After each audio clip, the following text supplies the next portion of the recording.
करें बोली, तो एक छोटे विशेष क्षेत्र में बोले जाने वाली भाषा को क्या बोलते हैं? बोली। मतलब कि एक क्षेत्रीय भाषा का एक क्षेत्रीय रूप है जिसमें कोई साहित्य रचना नहीं होती है। ठीक है, तो बात करें इसमें कोई साहित्य रचना नहीं होती क्योंकि इसकी कोई लिपि नहीं होती अपनी। ठीक है, यदि इसके अंदर साहित्य रचना होने लगी तो इसका क्षेत्र थोड़ा विकसित हो जाता है, तब इस बोली को बोली ना कहकर क्या बोलेंगे हम? उपभाषा बोलेंगे। ठीक है, तो फिर क्या हो जाएगी? उपभाषा में कन्वर्ट हो जाएगी, बोली ही हमारी। तो सबसे छोटा सबसे क्षेत्रीय रूप क्या है हमारा? भाषा का, बोली। उसके बाद बात करें विभाषा, तो दूसरा जो विकास है हमारा जिसमें हमारा किसी भी भाषा का विकास होता है वो है विभाषा।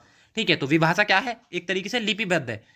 ठीक है, ये लिपिबद्ध होती है, इसकी पर्टिकुलर लिपि होगी। ठीक है, बोली का विस्तृत रूप ही, मतलब कि बोली का ही थोड़ा एक्सपेंशन, थोड़ा मॉडिफाइड रूप को क्या बोलते हैं हम? उसके ही व्यवस्थित रूप को क्या बोलते हैं? हमारा विभाषा बोलेंगे। जैसे ब्रज भाषा, अवधी भाषा, मैथिली, तो ये क्या है? ये हमारी विभाषा है। ठीक है, इसके अलावा यदि बात करें हमारा जो उपभाषा है, तो उपभाषा की क्या है? हिंदी में उपभाषा कितनी है टोटल? जो हमने ट्री के अंदर देखा था 5 उपभाषाएं हैं। जैसे पश्चिमी हिंदी, उसके अंदर 5 बोलियां होंगी। राजस्थानी हिंदी, ठीक है, इसके अंदर 4 बोलियां होंगी। पूर्वी हिंदी, ठीक है, तो क्या आ जाएगा? पश्चिमी हिंदी, इसके अंदर 5 बोलियां। राजस्थानी हिंदी, इसके अंदर 4 बोलियां। पूर्वी हिंदी, इसके अंदर 3 बोलियां। बिहारी हिंदी, इसके अंदर 3 बोलियां। पहाड़ी हिंदी, इसके अंदर पहले 2 बोलियां थी, लेकिन अब एक और ऐड हो गई, नेपाली, तो अब क्या हो गई? अब इसके अंदर भी 3 बोलियां हैं। ठीक है, तो ये डिटेल में कवर करेंगे। उसके बाद जो ट्री हमने दिखाया था स्टार्टिंग में, उस ट्री के अंदर जितनी भी हमारी अपभ्रंश, जितने भी हमारे उसके अंदर बोलियां मेंशन है, 18 की 18 बोलियां हम डिटेल में कवर करेंगे।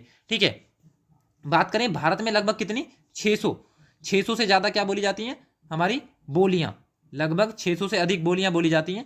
ठीक है, यदि भाषा की बात करें तो कुल लगभग पूरे विश्व में लगभग 7111 के करीब तो कुल बोलियां बोली जाती हैं, कुल भाषा बोली जाती हैं। ठीक है, यदि बात करें उसमें से भी, उसमें जो हमारे भारत के अंदर बोली जाती हैं वो मेन मातृभाषा, कुल मातृभाषा पूछी जाए तो 270 मातृभाषाएं बोली जाती हैं। ठीक है, यदि कुल इंपॉर्टेंट भाषाएं पूछी जाएं तो इंपॉर्टेंट भाषा की भी बात करें तो लगभग 120 प्लस भाषाएं हमारे यहाँ बोली जाती हैं।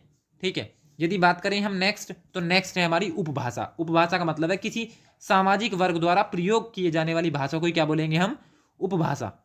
ठीक है, तो किसी सामाजिक वर्ग द्वारा प्रयोग में लाई जाने वाली भाषा को क्या बोलेंगे? उपभाषा। इसमें साहित्य रचना की जा सकती है, जैसे विभाषा में होती है, ऐसी उपभाषा में भी क्या होती है? हमारी साहित्यिक रचना की जाती है। उसके बाद बात करें हम राजभाषा, तो राजभाषा जैसे भारत की कोई भी मातृभाषा नहीं है।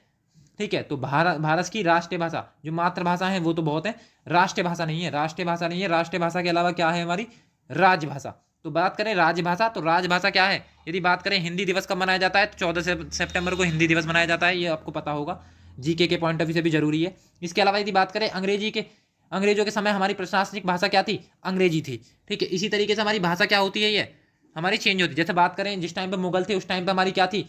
जो प्रशासनिक भाषा थी वो थी फारसी। अंग्रेजों के टाइम पर अंग्रेजी हुई, फिर बाद में अब हमारी प्रशासनिक भाषा क्या है? हमारी हिंदी है। हिंदी और इंग्लिश, तो दोनों ही क्या है? हमारी राजभाषा है। यदि बात करें अंतर्राष्ट्रीय मातृभाषा दिवस कब मनाया जाता है, तो 21 फरवरी को हमारा अंतर्राष्ट्रीय मातृभाषा दिवस मनाया जाता है। 14 सितंबर को हमारा राष्ट्रीय हिंदी दिवस मनाया जाता है, क्योंकि इसी दिन हमारी हिंदी को अडॉप्ट किया गया था। कब? 14 सितंबर 1949 को।